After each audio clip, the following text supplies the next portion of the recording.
Hi. Hello. Thank you so much for being here, Gurpriya, for our first conversation. It's so interesting that this came as a thought several months ago that maybe one day we would be talking about all this because while we engaged in the healing sessions, there's a different purpose, something else happens. But I just felt there was so much that you have to offer to the people who are either on the journey like you or like what I have gone through, or just who are thinking about it. And so, in our series that I call at this point as Healing Journeys Conversations, and so I thought we will start with you. And you and I will just get into this conversation of our healing journey and see where this goes.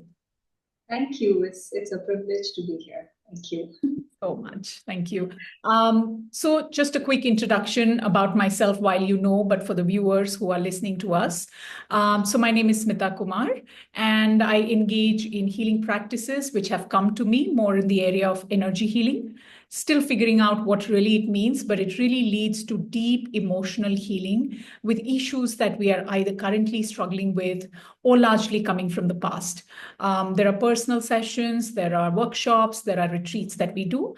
And I meet amazing people. And I met Gurpriya, I think last year, sometime in May. It almost feels like a year ago now, or a longer journey.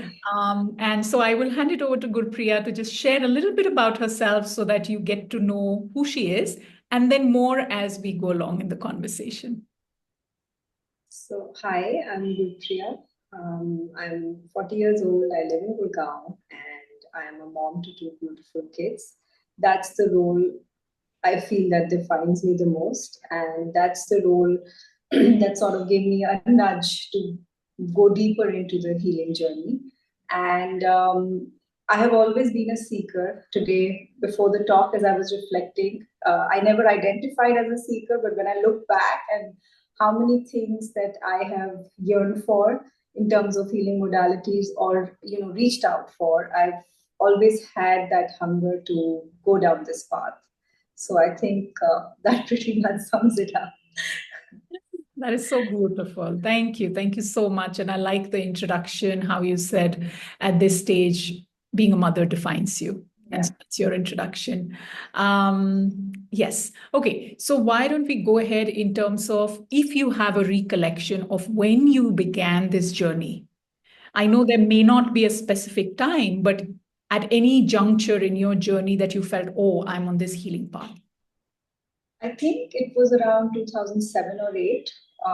My paternal grandmother had passed away, and it was the first time I had experienced death at a close quarter. And at that time, I turned to my religion to seek solace because even though I was old enough, I was an adult, I still could not come to terms with what had happened. And I had suffered from a bout of insomnia. So that's where I think my seeking really began. And slowly, I went towards yoga. This was obviously after I got married, I think. Yeah, this was in 2009-10 that I really got into Sivananda flow of yoga. And from there, I went on to do teacher's training in 2011. And in the ashram in Kerala is where I stayed there for a month. And that's where I think it just opened up, my energy channel towards looking out for more answers. So whether it was doing the mantras or learning the meditation, it really got me started.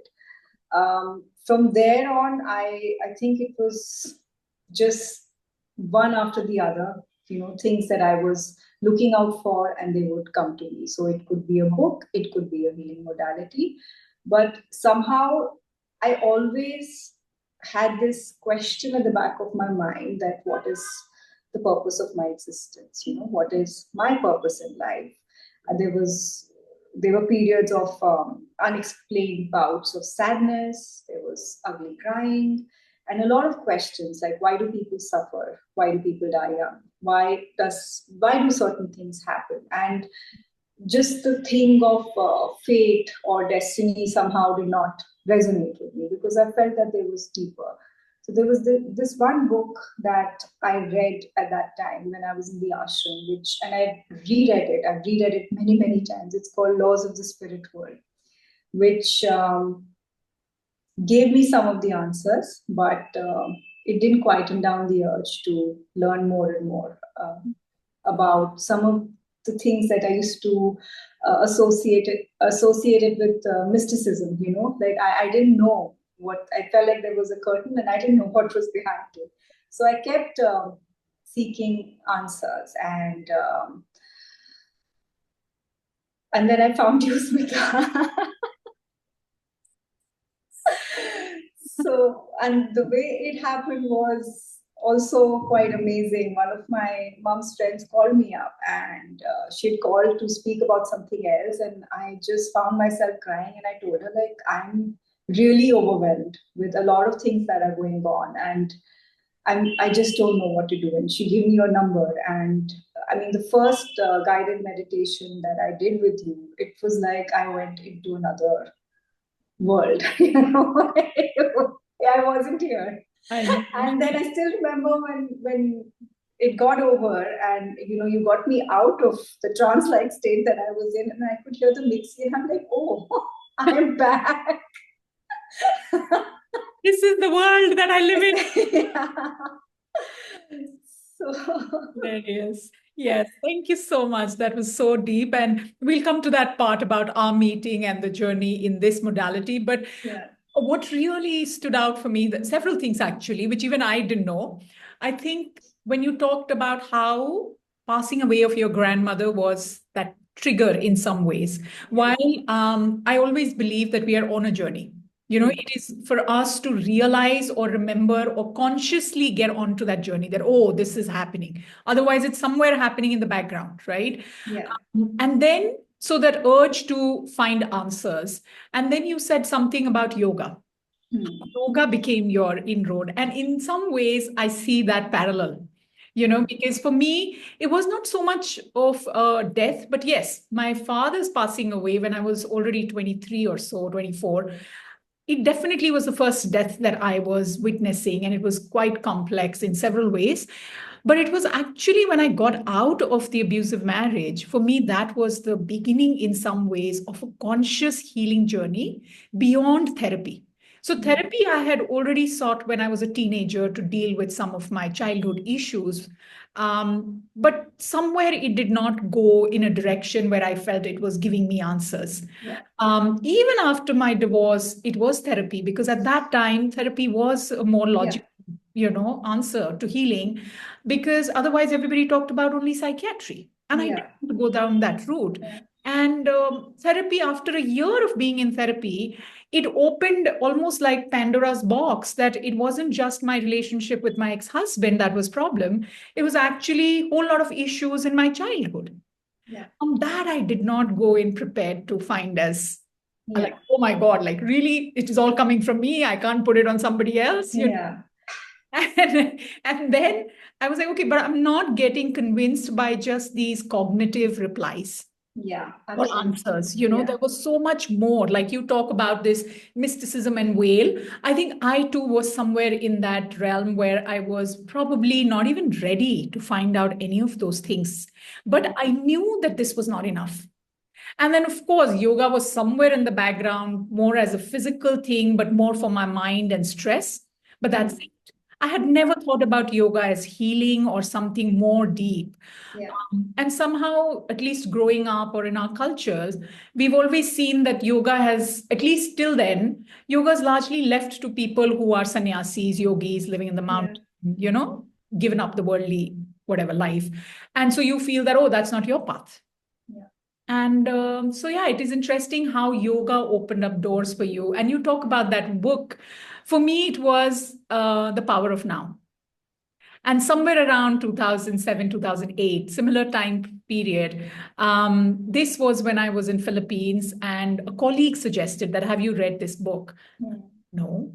And I read it, and it did something to me. Like something started to change, and this just connecting with this notion of being in the now, breathing, coming back, observing whether my mind is drifting into the past or into the future, or understanding this whole concept of pain body and that I carry this pain and how do I need to heal. And then slowly, I think, as they say, the doors open when you're ready. Yeah, And absolutely. mystical side started coming Yeah. in, or this Yeah. realm of what we talk about, spirit world, or whatever that is, energy world. Yeah. But yeah, that's so fascinating that there are so many parallels that we can see. Yeah. Before we get into the current state or even looking at the relevance of healing, I was wondering if you would like to talk about what are the different modalities that you have explored? Because a lot of times people have this question that which one is better? And Yeah. which one will resonate, or am I going to get duped? Because this this whole landscape is so wide, and also Yeah. people with different capabilities. So, Yeah. I just wanted to hear your point there. So everything that I did, and I'll get into it, what all I did, but everything that I did gave me some relief momentarily. And I always thought, oh, this is it. But I never realized, because there was nobody to guide me, because nobody I knew was on this path, that this is a constant work in progress. You're a constant work in progress. And no one session or one modality or one thing is going to give you that peace, that centeredness. For Mm. me, it was the sessions with you. I did a long program with you, which was about 2 months. And along with that, whatever you guided me, that was the journaling and the breath work. And more than that, just checking in with myself and not letting emotions build up.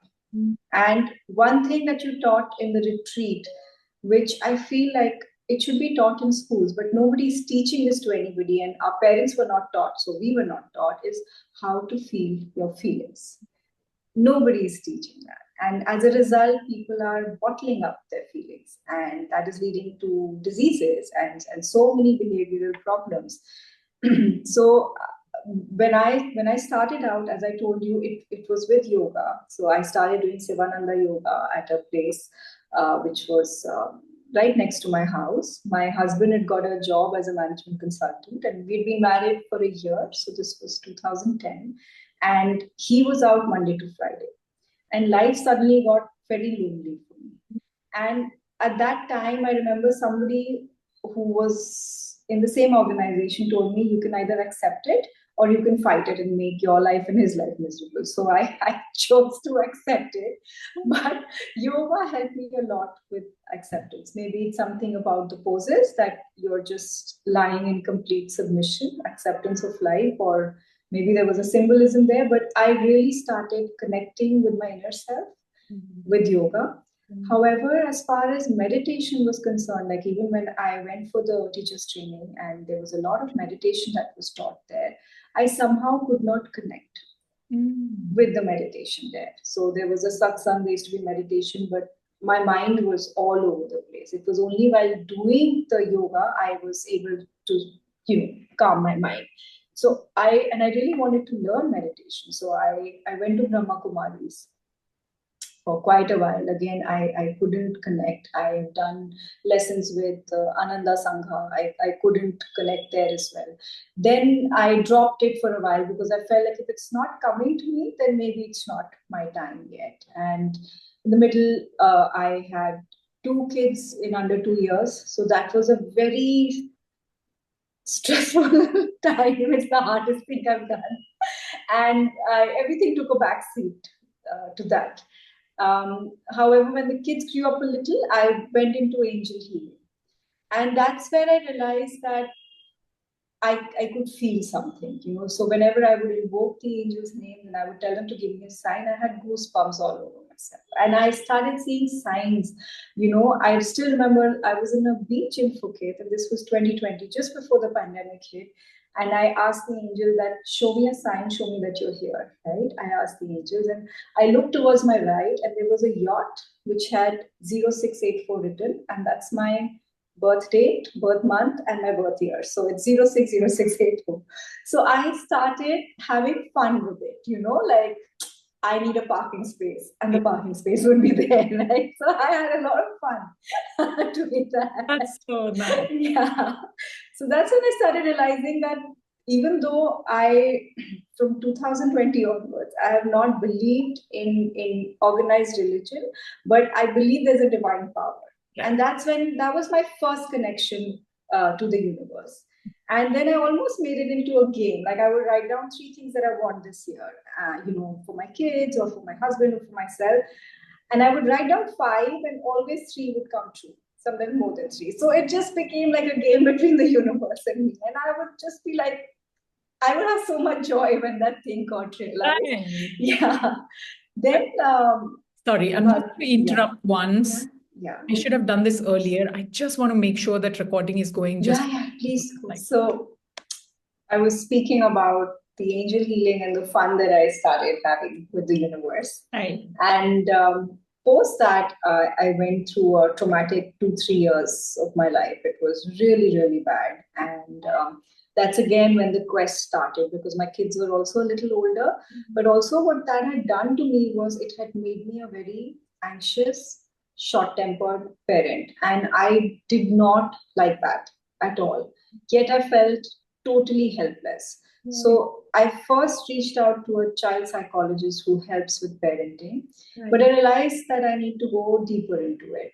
So that's when I started therapy. So I initially did CBT, but I realized that the sessions were easy, but the rest of the week went by. It was intense in terms of emotions, and then there was the lockdown, and there was schooling from home, and it was a lot of things. It just got too much, and I felt like I was overstimulated all the time. Then I switched over to REBT, which was done by somebody who's become a dear friend to me now. And while I think it did not give me the answers that I was seeking for, it helped me reach a place where I started identifying patterns in myself. It gave me a lot of clarity of thought, where I could literally, before I was going to do something, I knew this is stemming from XYZ. So it helped me correct a lot of things in my life, but there was something which was still not, like, I felt restless all the time, because there was something more that I was seeking. And I went in for access bars as well, but again, that turned out to be like, it was really great. When it happened, I felt really light, and I felt like this is it. The surge of energy that I felt post it was so much, I actually got flu-like symptoms. So I really felt like this is something that is going to work out for me. But unfortunately, I think I needed more verbal human interaction rather than just like a head massage that it felt like. It was very relaxing, but I was still like always looking out for it. And that's when I found you. And with the guided meditation, and knowing all those patterns that I knew in myself, I could slowly start to turn my life around. So from a person who could not hear kids' noises, after working with you for 2-3 months, doing my breath work, being consistent with my journaling, and so many sessions that we did, I bought my son a drum set, because noises suddenly did not bother me, and that was the one thing he really wanted. And whenever he would express a desire, I'd be like, but I know mom will not allow me. So I actually got it. I didn't tell him. And we got it installed. And he was like, the joy on his face was like worth it. That is priceless, my priceless. Yeah, I think I just, again, a couple of things that are coming up as light bulb stuff. One, you talk about, how the initial joy you experienced when you started working with angel healing.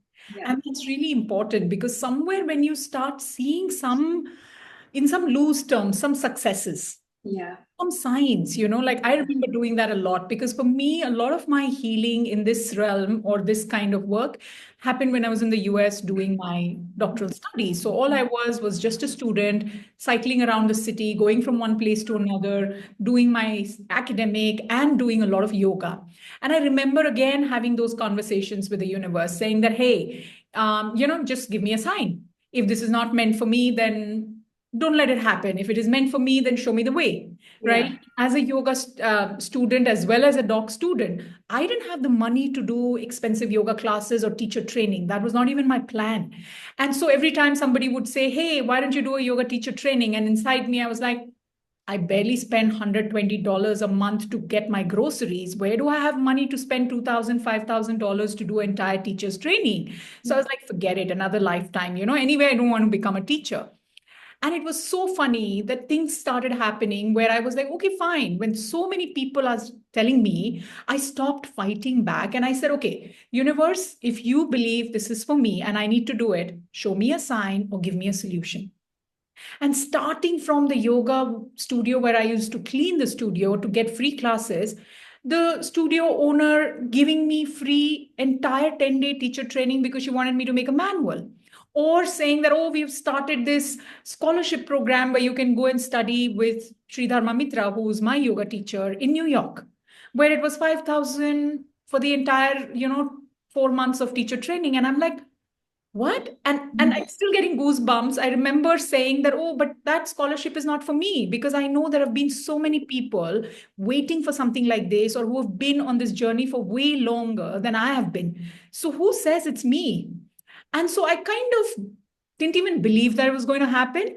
But one teacher I remember, she just prompted and she said, hey, why don't you just write to her, the person who has started the scholarship, and see where this goes?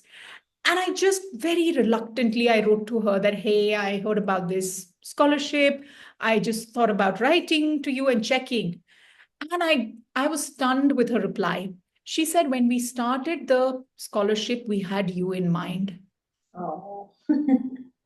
Like, oh my God. Like suddenly I started realizing that I cannot ignore this anymore. Yeah. And and like some of the silly things like, okay, getting a mango in US is not easy. And mango that you like, because a lot of it's very tasteless and we are spoiled with Yeah. yeah. And suddenly I'll be like, oh my God, I want a ripe, sweet mango to have. And suddenly somebody will gift it or I'll find it somewhere where it was easily accessible. Or even silly things like I remember when I was in Morocco once, stuck during COVID, and I was just dreaming of jalebi. COVID, fortunately or unfortunately, made a lot of us great chefs or Yeah. chefs, right? So I tried many things, including samosa and whatever else in my small little kitchen, but I just couldn't get around to trying jalebi. It was just Yeah. like so much of hard work, and I was like so much sugar and this and that. So I was like, forget it. And it was Ramazan. And one evening, I heard a knock at the door, and it was my friend. And she got what looked like jalebi. And she's saying, it is jaleba. It's jaleba. We call it jaleba. And I'm like, what? Okay. This happened. But on a serious note, they really make you then connect with this universe. Yeah. And Yeah. that I think becomes very important to realize that we are anyway connected. Yeah. Because we have always been. And I think with the way our lifestyle has been, or the people who brought us up or influenced us, that is when we kind of fell into the category that there is no connection, or there is something else. And I don't know this whole role of organized religion and how that plays in our lives. Because for me, too, it was not really the organized religion that was the answer. Yeah. And it was your individual journey, your healing, your other Yeah. quest to find answers that why certain things happened to you and then move into that. So, yeah, like you, I tried several things starting from therapy to Reiki. Of course, yoga was somewhere there to past life regression therapy to intuitive healing to angel healing. And I don't even know the names of several, but it's always like, keep trying because I wasn't finding the answer. Yeah. And I kept going from one to another, tried it for a decent amount of time. And then I was like, okay, something more, something, till you find whatever just immediately resonates with you or gives you that pause that, okay, I think I can stay in this for a longer period. Yeah. Till whatever, right? It's almost like a butterfly, You're just going from one to the other, like just trying to find solace and peace and just seeking something till you find the right flower. And then I'm like, I'm not letting this go now. I love that analogy, like a butterfly. Because somewhere in my mind, I was like, oh my God, I hope I'm not just being this very superficial, person, because you have that, again, old pattern, your mind just coming in as, critical and being, you're just jumping from one thing to another. Because a lot of times people can end up getting caught in that. Yeah, absolutely. So I love that analogy. And another thing that comes up for me, because I know a lot of viewers who will be listening to us, the idea about being a parent, and especially motherhood. That is so important to talk about. And as you feel called to, I will invite you to share a little now, but more for another conversation, because it requires a separate conversation. But I remember very clearly that my teacher, Sridharma Mitra, had always said that becoming a parent, and especially a mother, is a spiritual journey in its own self. And it is one of the most fulfilling but most challenging route. Because once you are a seeker, you can't switch off. Yeah. And the same way, once you are a parent or a mother, you cannot switch off. Yeah. Yeah. So I think one of the times where I felt the most spiritual was when there was a baby in my womb, like the first time as well as the second time around. And I've shared this with you. So my grandparents used to listen to this Sikh scholar called Maskinji. And it always used to be on, on the TV in the evenings. I still remember on one channel, his talks used to come. And I was probably in my early 20s when I overheard while passing by that every pregnant lady should go to a gurdwara or a church or a mosque or any place of worship, a temple, because there are pure souls looking to take birth, but they're not finding wombs, which, the mother's karam and the soul karam are matching. So it somehow stuck with me, and I was 30 when I conceived, and I started going to the Gurdwara every day. There was a Gurdwara near my house, and I would go there in the evening and sit there for an hour every day. And I couldn't connect much with the Shabad Kirtan or whatever was being said, but the energy of the place was so high, the vibration was so high that I used to find peace while I was sitting there. My mind would quieten down, even though there was so much going on in life. And this happened both the times. And there was, the two times in my life where I was very connected. And I didn't even know what I was connected to. I felt connected to myself as well as a divine power that was there. I mean, that's what I can call it. So, yeah. Just listening to you, I get bumps, and it's just awesome. Oh my God. And I think in some way it just made me feel that, hey, here you were talking about struggles with meditation, but you were actually in meditation. Yeah, I wasn't like meditating in and I've realized that that's not what meditation for me is. Now I realize that for me, it's just connecting within myself. And if it's for a second, great. If I can sit 10 minutes, great. I think on this journey, I've just sort of removed guilt from the equation. Because earlier, I used to be like, no, I have to do it every day and I haven't done it today, or this happened. Now I'm like, होएगा ठीक है. If it's not done, then also it's okay. I'll do it another day. I know. So it's fine.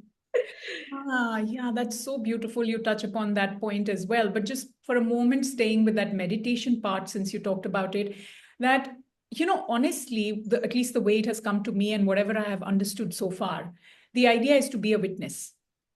And it is to be a witness to everything, not just that half an hour, 1 hour that you're meditating. It is to be aware for those times, of course, you're awake. And then there is even sleeping with awareness that Yogananda Paramahansa talks about, that even when I would go to sleep, I would still be aware of whatever is happening, And I think somewhere we forget that. And we just limit it to the fact that, okay, am I going into any different state? Am I feeling a certain bliss? Am I feeling ecstasy? But we cannot actually, when there's so much. It's also the energy of chasing, no? You're chasing it. And another thing I want to add is, because as somebody who's lived with a dysregulated nervous system for the last 40 years, the thing is that this living with more intention and living with more awareness only comes if your nervous system is regulated. If it's not, then you lose track of that. Even though I used to keep reminders on my phone to slow down, again, I was chasing the slowing down, whereas I have to be the slowing down. And that only comes with healing, that you're more centered, so you're able to witness life as a spectator and not get jump in too quickly or get involved too quickly. Yeah. And that is the harder part, no? Yes. Because somewhere our training has been, or who we are as a personality, or we've become, is always trying to get to something, the end, Yeah. the Always outcome. chasing. Yeah. Yeah, that chasing is always there rather than being. And Yeah. being with the discomfort is the hardest, Yeah.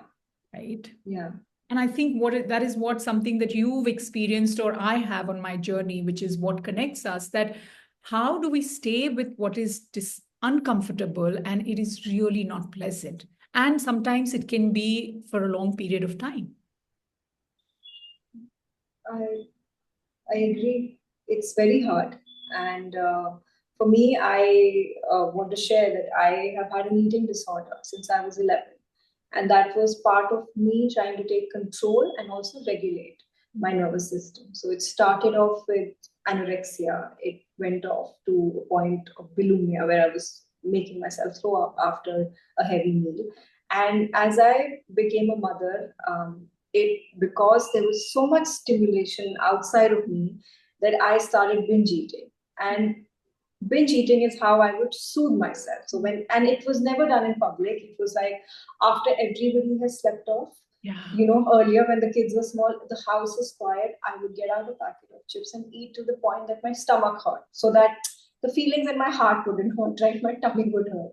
And later on, it became like when my kids were bigger, like when they're in school, I would get that half an hour and just get stuff to eat, and I would just eat, and I would feel sick afterwards. And there was this self-loathing that came along with it. And when I started the sessions with you, I'd taken help for eating disorder. But when I started um, working with you, I realized that even in my meals, I overeat. And then I really started understanding why it's happening, the why behind it, what is making me do it, what am I uncomfortable to feel. So it's a lot of times asking those hard questions, not knowing what will come up for you, but still asking those questions so that you know that you will feel better. It's a hard journey, but the end result is that you are healed from whatever you're trying not to feel. So for me, the answer that came up was that I was feeling so many things, and I was scared of feeling them, which is why I would eat to a point, like eat myself into oblivion so that I would not feel those things. And then I gave myself the permission to feel those things. And I told myself, for the longest time, the mantra that I used to chant was, I am safe, I am healing.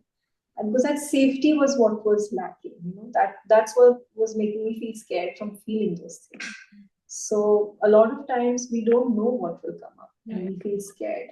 But we have to parent ourselves and tell ourselves that it's okay, you're going to be okay. You can just feel this and you don't need to numb it with anything. Yeah, and thank you for sharing all that, because those are a lot that one individual alone has gone through, and we haven't even touched on a lot of other things. But having a glimpse into it, having an eating disorder, and on a day-to-day basis with every meal, you're struggling, and even not when you're not eating, it can be very hard because your thoughts are ruled by food. And sometimes, you would laugh, but I used to feel like I wish I'd taken up drinking or smoking, because then you could just throw those things out of your house. But food, you can't. Food, you're like constantly surrounded, and then you're constantly thinking about it, and you have to eat to survive, and you're addicted in a way, exactly to that thing. So right, and that's exactly the point, this addiction. We don't think about it, but why do we go into addiction is because there is so much to feel and I'm not ready to feel, or I'm scared to feel. So I take something to numb it, to distract, and then to numb, and to be in that altered state when we get into substance related addiction, that it just makes me feel wow for that time. I forget everything.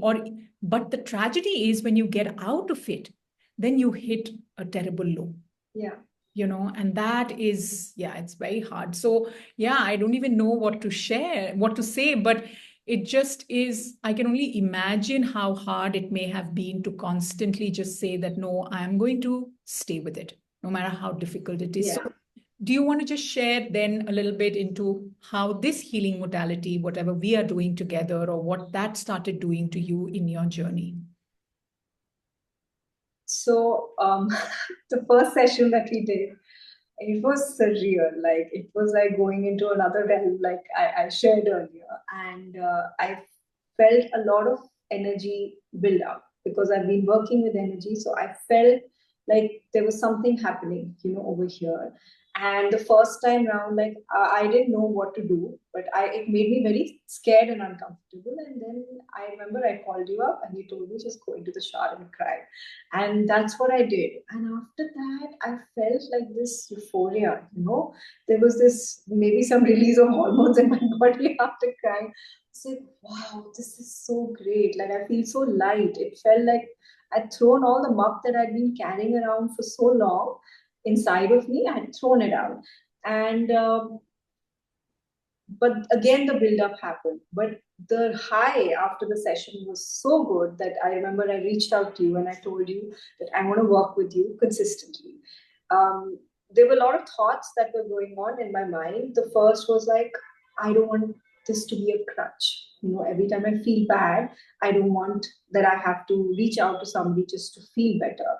But I was like, okay, I'll give it 2 months and I'll see how I feel after it. So the first few sessions were really intense, but I used to release a lot by crying, which scared my mom a lot. Like, what is happening? But I was like, no, but I feel better after it, so it's okay. So that was one part where it was working with you consistently.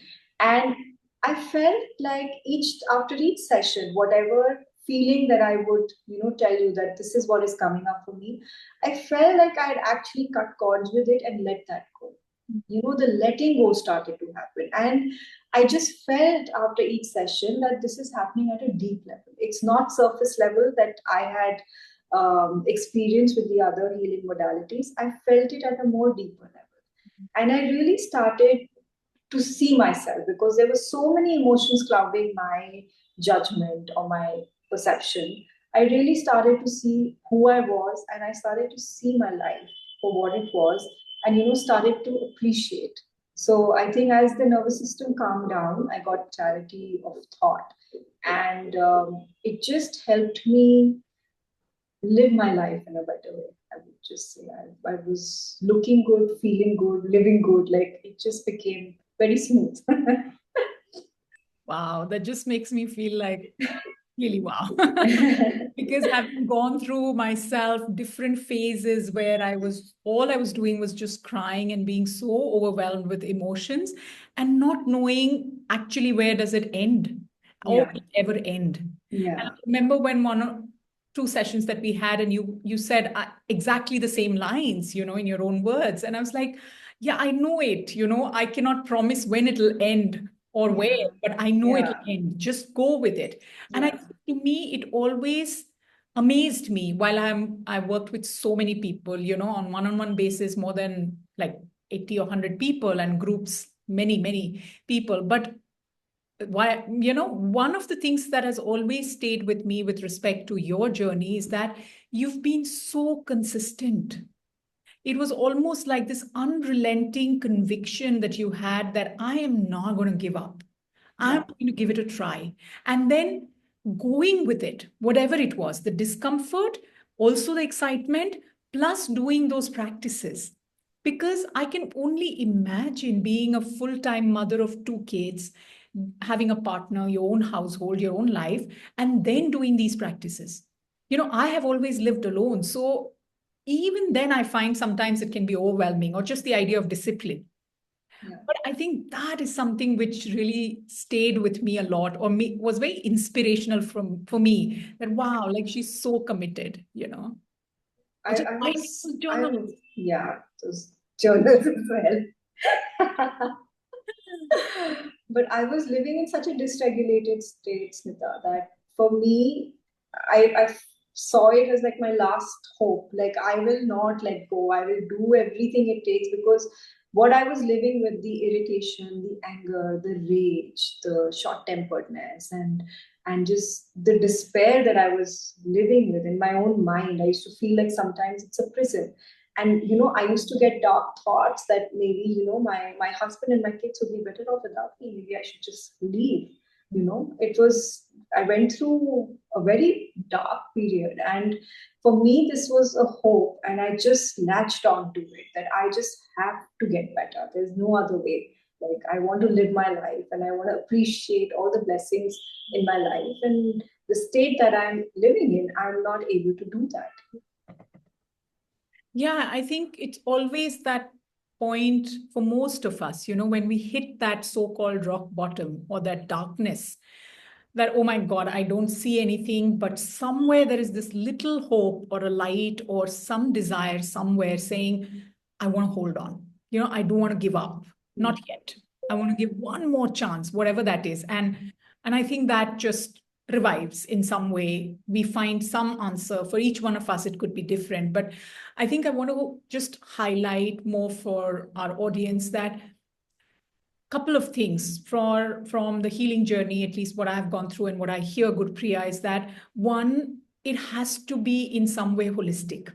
It can't be just therapy. It can't be just spiritual practices. It can't be something which is completely abstract.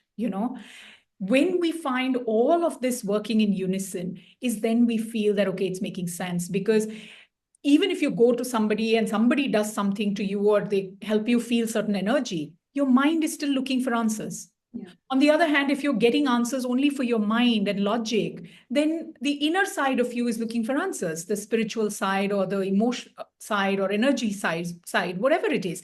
So that holistic healing is something which I feel stays. Yeah. And the second part is what Gurpriya was saying so beautifully is that we have to do the work. You can be with whoever that is for you as a healer or the person that you're working with, but there cannot be a magic. Magic is when you stand up to your own self-healing abilities. And yes, when the emotions are very heavy or whatever you're going through is very intense, it's hard for you to go within because then what you find inside is only darkness. Yeah. That's the time having somebody to hold on or somebody who's giving another perspective or they have a healing modality that works for you helps. But slowly, you will connect to your own healing approach.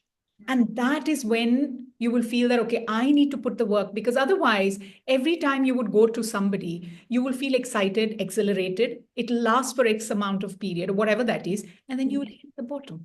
Yeah. And we don't know what all lies inside. I wish there was an answer, for which could give us some, relief, but there isn't. And yesterday I did one of the healing session, and somebody asked me that I cry so much, it scares me because I don't know how long and how much more. Like I want to feel, but I'm scared to feel so much. And I'm like, yeah, like I can't give you an answer, but I know it'll turn around. It will get better. There is no other way out. And emotions are literally so transient and temporary. They Yeah. pass. But yes, when we are overwhelmed and in that state for a long period of time, it can feel extremely dark and hopeless. Yeah. So yeah, that's just amazing. And I know I can, like we already spoke about, we see many conversations happening. This is not the first and the last. But before we end for today, at least, I wanted you to share the relevance of healing or this kind of a journey in today's context, if you can share something.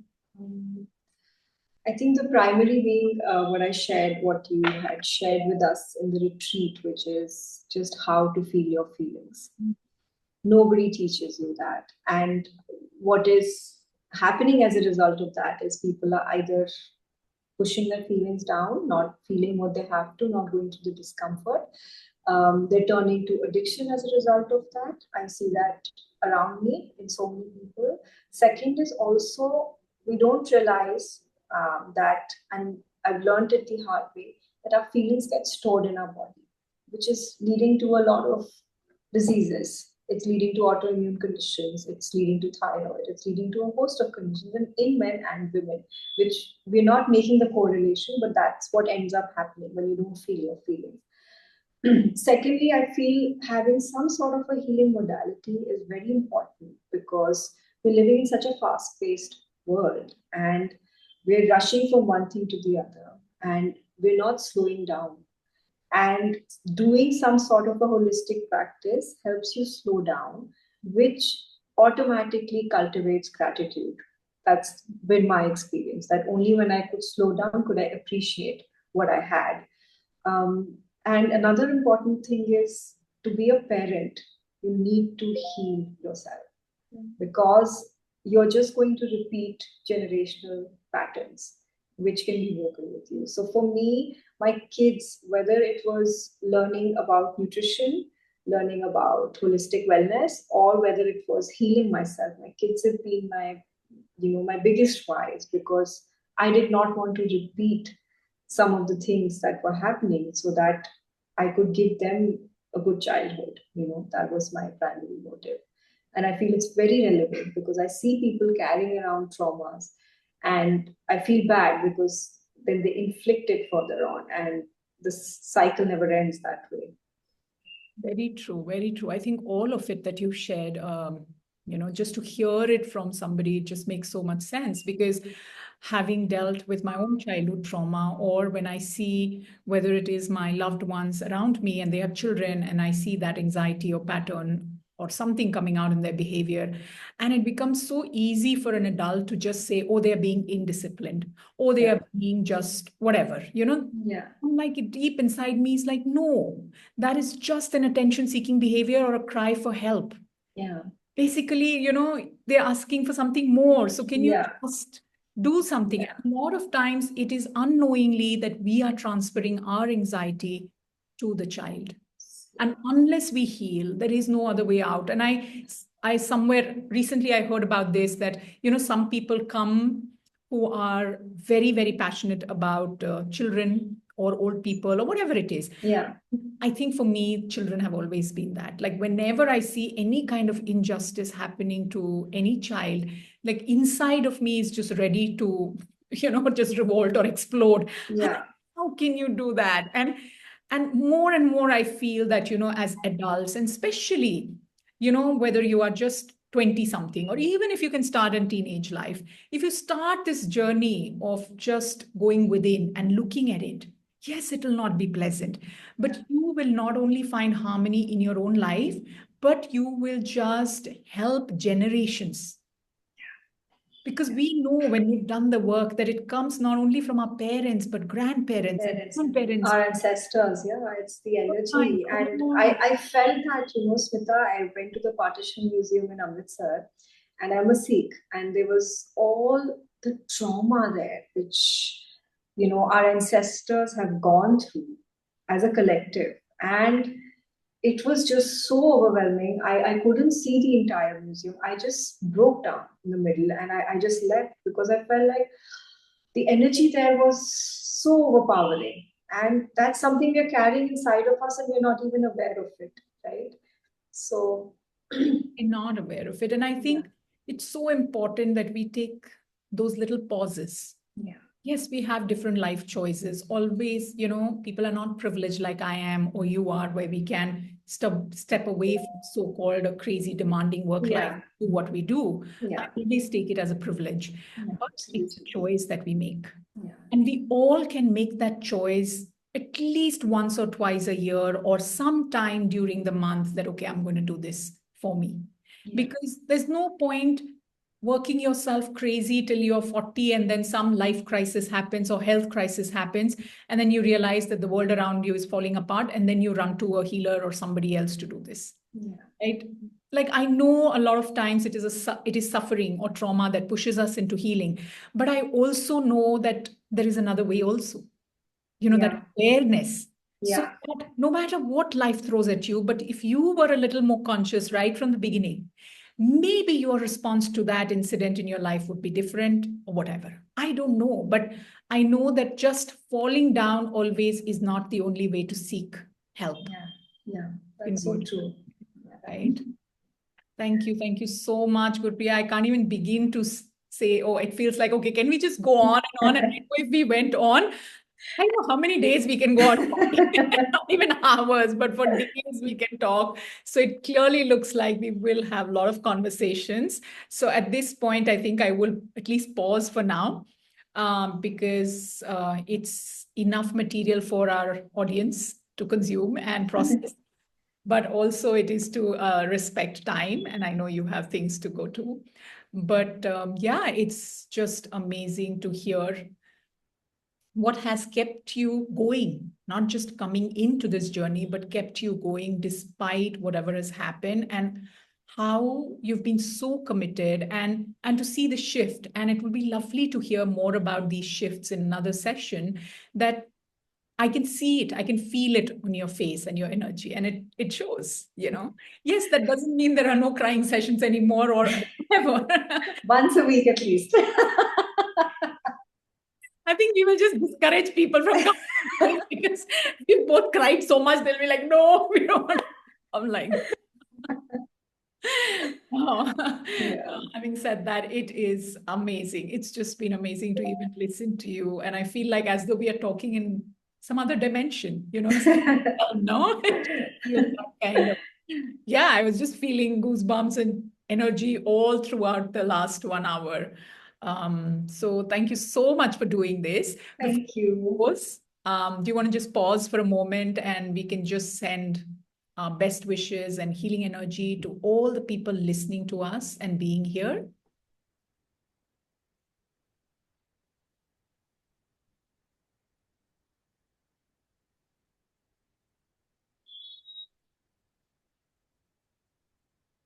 Thank you, thank you, thank you, thank you. Thank you. A lot going Thank on for you. everyone. We wish you well. We only hope that find your way, that is out of this suffering, and whatever heals and resonates with you, because there is a better day. There is hope and there is smile. So even though there may be science sessions, it doesn't feel that heavy, and you see more of joys. You know, you make space for joy to come in. And joy is not like happiness that it comes and goes. You know, it stays. The fragrance of that joy stays with you for a long, long time, and eventually forever. Okay. Thank you, Gurpriya. Thank you.